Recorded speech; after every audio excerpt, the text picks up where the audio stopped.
In this video, we will take a closer look at the Loomis method and the basic structure and proportions of the human head. Understanding these proportions and method will not only help us construct a head from the front view, but also from all kinds of angles. The Loomis method was created by the artist Andrew Loomis many years ago, who has published several books on drawing. The Loomis method is explained in his book, Drawing the Head and Hands. I'll be using this method in a lot of my videos, so this might be a good place to start. We'll start with the front view of an adult male head. The head can be simplified into two geometric shapes: a sphere for the cranium and a trapezoid, prism-like shape for the jaw. Now, the cranium is formed by using a sphere and cutting off the sides, since the head is flatter on the sides. When we take a look at the skull from above, we can see that the skull has more width towards the back and has somewhat of an egg-like shape. From the front view, we can also see that the head has more width here and gets slightly narrower towards the jawline. There's no rule how much of the sides you cut off exactly, and it depends on how wide or how narrow you want the head to be. The face from chin to hairline can be divided into thirds. This is called the rule of thirds. The distance from chin to nose to eyebrows, and eyebrows to hairline is the same.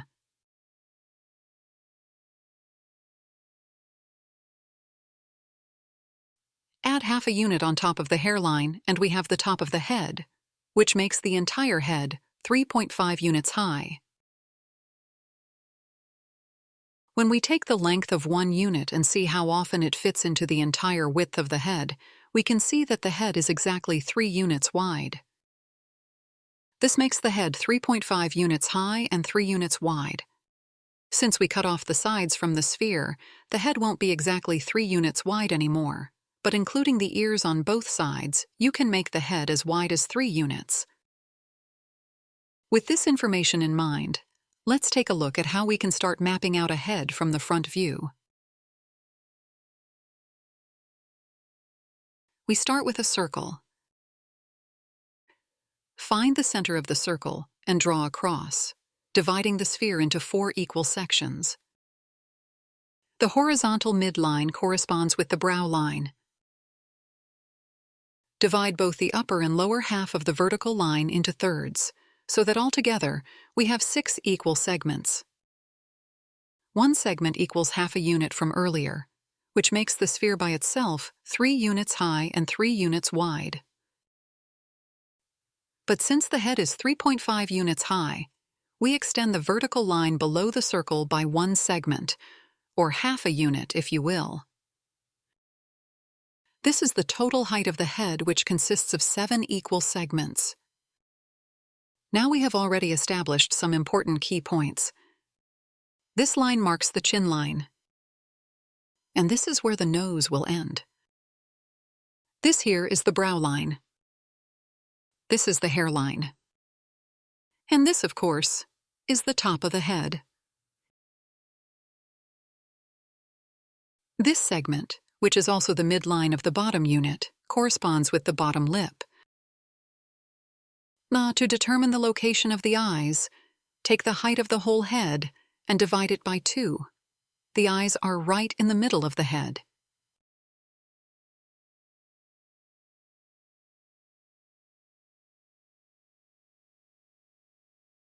Be careful not to confuse the position with the horizontal middle line of the sphere, because that's where the brows are.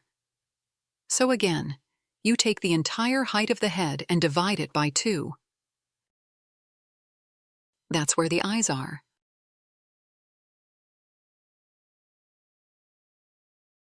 When you draw the eyes, remember that in average, there should be enough space between the eyes to fit another eye. And the head, without the ears, is about 5 eyes wide. The brows are approximately located here, which, as mentioned earlier, corresponds with the horizontal middle line of the sphere. When you draw a straight line down from the inner corner of each eye, you know how wide the nose should approximately be.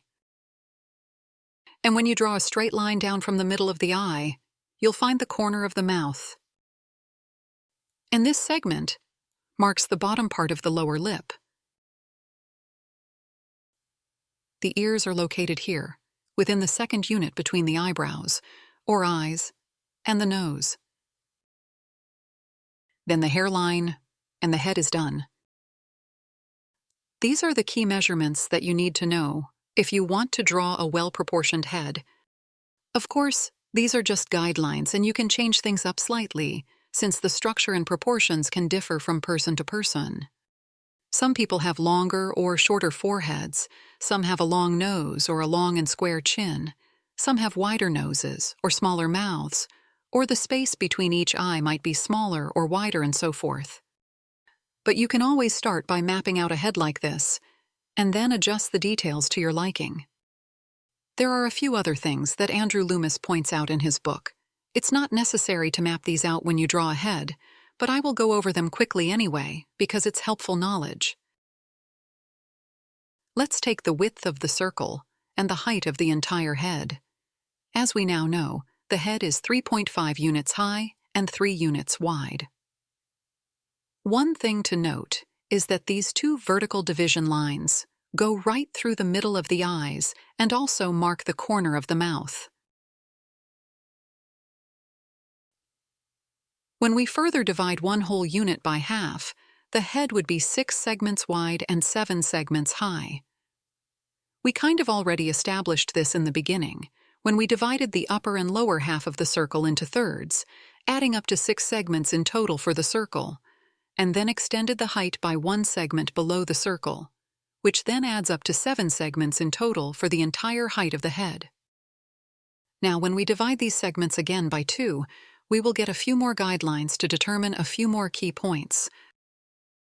These lines mark the inner corner of each eye and also the width of the nose.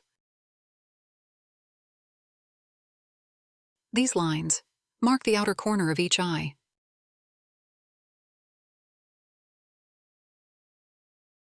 And these lines mark the widest part of the head. And that's it. So let's go through it again. First, you draw a circle. Draw the horizontal and vertical center line. Divide the upper and lower half of the vertical center line by thirds. And extend the vertical center line below the sphere by 1 segment. This is the chin line. We have the nose line here. The brow line is here. And here we have the hairline.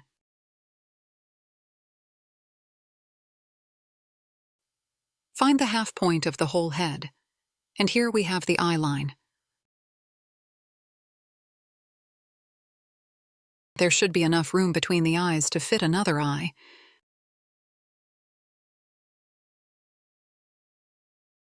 The bottom part of the lower lip would be around here, and the ears would be around here. You can also use these guidelines to draw an adult female head.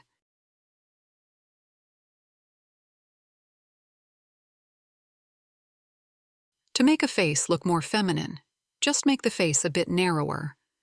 You can make the eyes rounder, the nose smaller, and the lips fuller.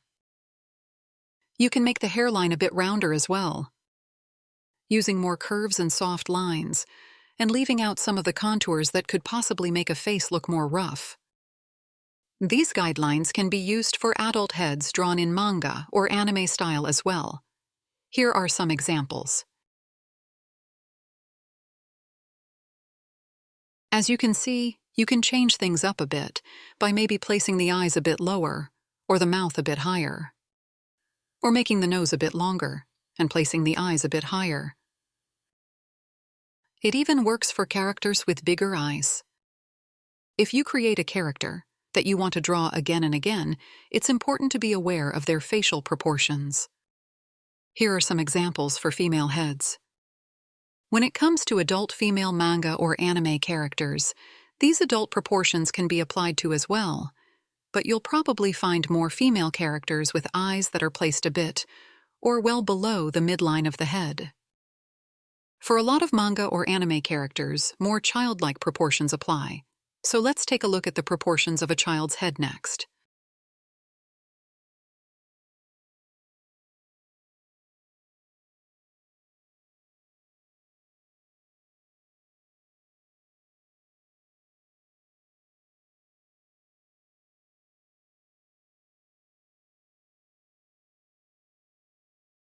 When it comes to a child's head, you can position the eyes well below the entire head's half line. Divide the lower half of the head by 4. By doing so, you get the bottom of the lip here, the nose here, the eyes here, and the hairline can be lower as well, about here. According to Andrew Loomis, when you divide the entire head by 4, the hairline would approximately be at the top quarter line. You can, of course, place it a bit higher as well. When drawing adult manga heads with childlike proportions, I would recommend placing the hairline around the upper third of the upper half of the sphere, just like we did with the realistic adult head.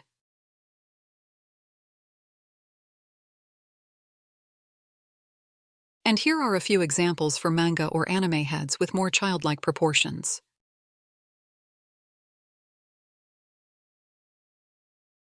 When mapping out a face like this, you can still proceed the same way you would with an adult head. Just keep the eyes below the horizontal half line of the head.